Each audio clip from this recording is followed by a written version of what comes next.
এই মুহূর্তের পর সবথেকে বিরাট বড় খবর, রাজনৈতিক সংঘর্ষে উত্তপ্ত উত্তর জেলা। বিজেপির শরিক দলের গোষ্ঠীকুন্দল প্রকাশ্যে, বিস্তারিত জানিয়ে দেব, সঙ্গে থাকবেন। রাজনগর ও তুলসীগড় এলাকায় স্বাভাবিক পরিস্থিতি ফিরিয়ে আনার লক্ষ্যে পুলিশ ব্রিগেড বসানো হয়েছে। পুলিশ এবং নিরাপত্তা কর্মীরা এলাকার পরিস্থিতির দিকে সতর্ক দৃষ্টি রেখে চলেছে। উল্লেখ্য, শাসক দলের দুই শরিকের মধ্যে মতভেদকে কেন্দ্র করে গত কয়েকদিন ধরে উত্তপ্ত হয়ে রয়েছে রাজনগর সহ পার্শ্ববর্তী এলাকাগুলি। তাতে রীতিমতো বেকায়দায় পড়েছেন শাসক শরিক। চাম্পাহাওয়ার থানাধীন পূর্ব রাজনগর এডিসি ভিলেজের একাধিক বিজেপির কার্যকর্তা বাড়িতে দুষ্কৃতিকারীদের ব্যাপক ভাঙচুরের ঘটনায় আওয়াজও এলাকা জুড়ে ভয়ের পরিবেশ কায়েম করছে।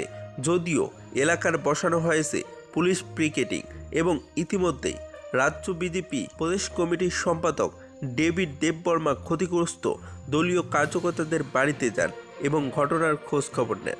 মথা বিজেপির দুই শরিকের লড়াইয়ে তছনছ হচ্ছেন একাধিক বাড়িঘর। অবশেষে এই জল্পনা কল্পনা কোন দিকে গড়ায় এবং লড়াইয়ের কি পরিস্থিতি হয় সেই দিকে তাকিয়ে রয়েছেন সাধারণ মানুষ। যদি ভিডিওটি ভালো লাগে তাহলে একটি লাইক দিবেন, চ্যানেলে নতুন হলে সাবস্ক্রাইব করে পাশে থাকা বেল আইকনটি প্রেস করে রাখবেন এইরকম লেটেস্ট ভিডিও আপডেটগুলি সর্বপ্রথম পাওয়ার জন্য। Airport is of Bangla.